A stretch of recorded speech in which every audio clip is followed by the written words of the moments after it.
Okay, get ready. We're going to solve the ideal gas law now. So take a look at the ideal gas law equation, and you'll notice that there are several variables that are involved here. So one of the key important points I need to remind you of is that temperature must always be in Kelvin.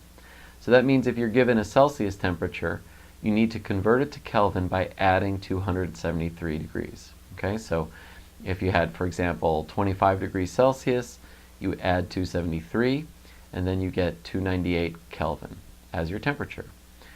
You need the absolute temperature scale, so use Kelvin.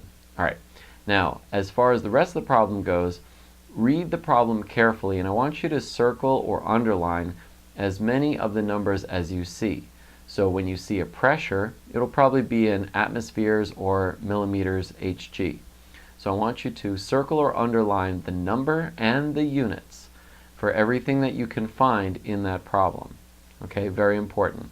And if you can label those as P for pressure, V for volume, T for temperature, N for moles, then you're going to have an easier time when it comes to substituting those values into the equation. All right, now my final tip for you is that you need to focus on pressure. And here's why. Pressure is going to be one of several units, but the value of the pressure tells you what value of R, the ideal gas constant, that you're going to use. So for example, if you have pressure in atmospheres, you're going to use a different gas constant than the gas constant if pressure was in millimeters Hg. And R has a different value if pressure was given to you in, let's say, pascals or kilopascals. All right, so pay attention to these three things, watch the video, and I'll see you afterwards.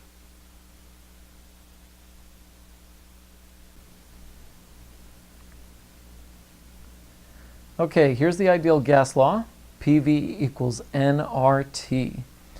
All right, so when you're dealing with a problem that's the ideal gas law, you've got to know a couple of things. First of all, there's this wonderful little thing called R, which is the ideal gas constant.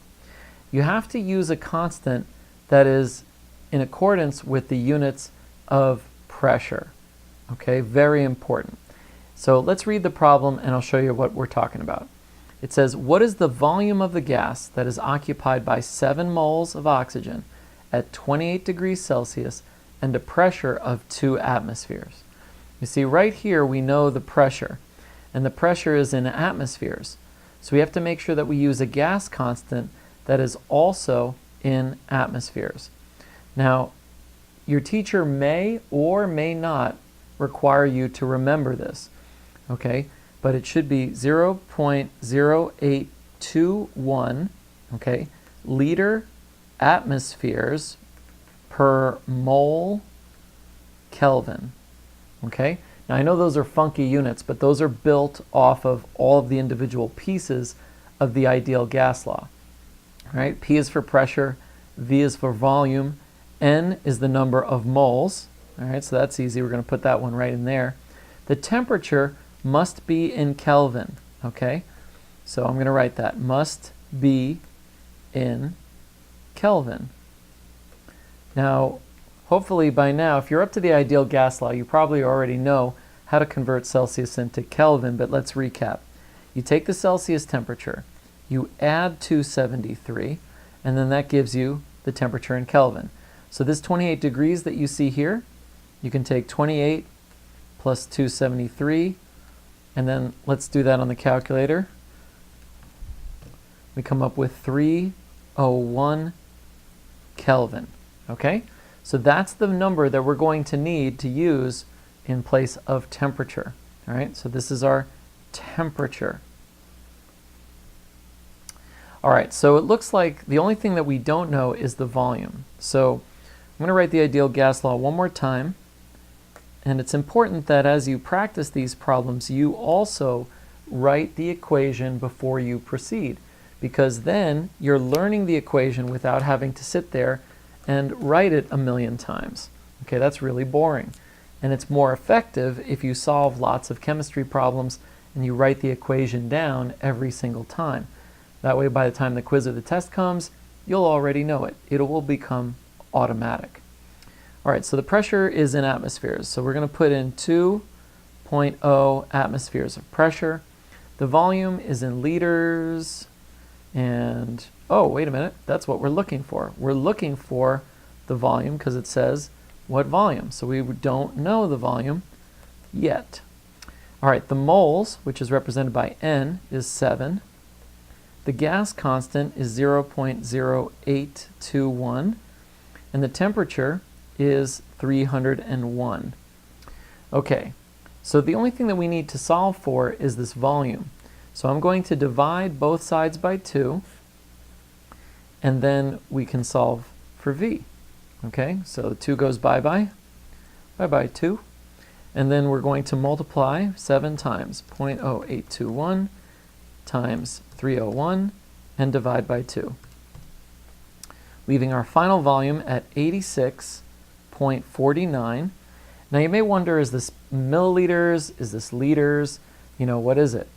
Well, if you remember, in the gas constant, the volume is typically written in liters. Okay, that's the typical unit for ideal gas law problems.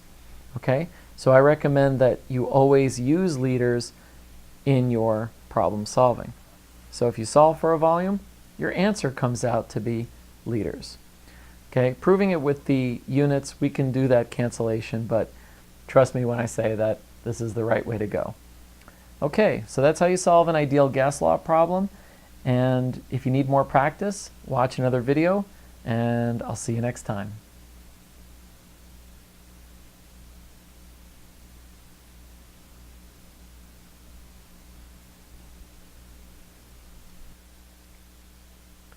Okay, you just got done watching a video about the ideal gas law.